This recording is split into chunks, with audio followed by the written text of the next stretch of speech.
and phones and equipment and power and manpower here. He can build it for less money. And the way to do this is go ahead and have us do the drawings for the balcony while we're doing the rest of the drawings. And then when you have the pricing done, ask for an alternate price for that.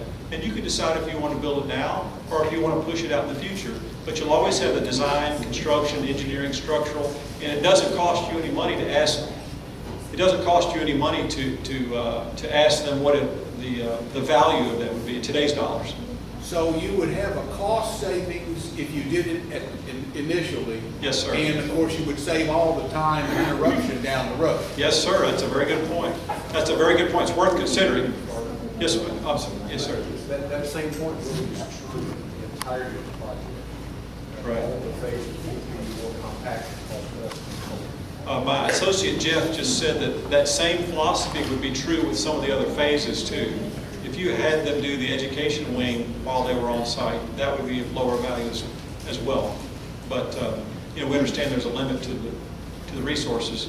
Yes, ma'am. I have a question about the daily chapel. Maybe I'm confused. What size daily chapel, or why can't we use the sanctuary instead of a daily chapel? Why do you have a smaller daily chapel? I think sometimes you have masses that aren't as heavily attended, and it's nice to have a space that's more scaled for the number of people who are attending.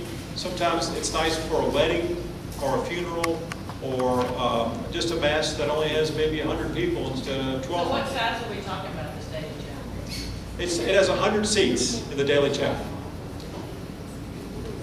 So. Adoration. Yeah, or adoration, exactly. Yes, sir? Excuse my elementary question, because I wasn't part of any of the initial meetings. Go right ahead. One of the things that I'm looking at is, Father, you said half of our parish are children approximately. How much? 1/3. 1/3. Was there consideration in any of this for the exercise of the children indoors? And I know the space gets bigger, but if you ever come on movie night and you come and watch what goes on here, they take off running through here, and they run through there, and they run around there, and it's just not conducive to the physicalness of the children. And I don't see in this that element being included. Maybe it is, but I don't see it. The ceiling heights, the kids are getting thrown a ball, So that's the question that I would have. One of the questions. I have a bunch of questions. No, that's a good question. I think that if you want the kids to be able to play ball, No, that's not like baseball, basketball necessarily. But they throw things and they're kids. Right. Well, I think that this space obviously is suitable for a certain number of kids. But that's why I said, if they're throwing balls, Well, I have a different perspective. Then we might- My children are very disciplined. Like everybody else. I want to have fun. I want to come here. I don't want my kids to say, I don't like to go to that church. It's not fun. Because when they're kids, they don't understand it totally yet. right. So I want them to build that. I want them to enjoy coming here until they learn what it's really all about. Maybe we ought to look at, are you suggesting maybe a junior-sized gymnasium or Perhaps. something? I mean, just, Yeah. some way to consider that. If anybody's got kids, when they tell you, I don't want to go there, Dad, because it's just too boring. Well, I think we could certainly look at the idea of doing a gymnasium somewhere on the master plan. It could be a separate phase. Sometimes we do junior gyms that are maybe 2/3 size. They're a little bit smaller for churches. That's a What was fair the question. maximum footprint that we had out here, square foot wise? You didn't include all the building space in, you left some green space out here, but I what's the did. maximum amount you could go to? Considering the growth of the church, where we were, where we are, and where we're going to be. And have you annualized that out?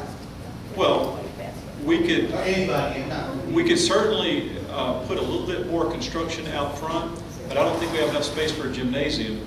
The gym is usually about 10,000 square feet, because if you're going to do a high school regulations, 50 by 84 is the stripes plus the overrun. Ends up being about 8,000 square feet plus a little bit more.